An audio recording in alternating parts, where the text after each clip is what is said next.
tea has been a big thing in our economy for years and years. But Asia had already brought tea over to Scotland, Ireland, and England, and it was a staple drink. And when the working class would get done with a long day of work in the 1700s, they usually go to a tavern. And they went to that tavern. They would, of course, have ale, tea, all of those things.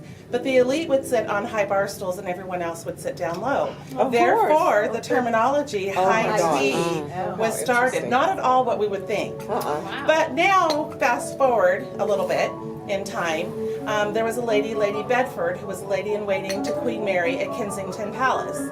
And she loved the idea of high tea, meaning elite. So she named their tea parties high tea. And then they would get together, and this is where all the finery and all of the things and the etiquette that we do today was brought into tea service.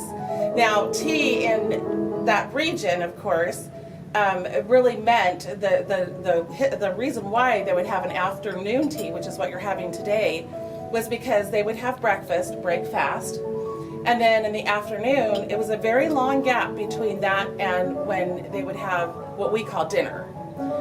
So the ladies, before they would nap and rest for the day, they would put out a tea service, and they would have tea and little light finger sandwiches and some treats, and then of course they would call that tea their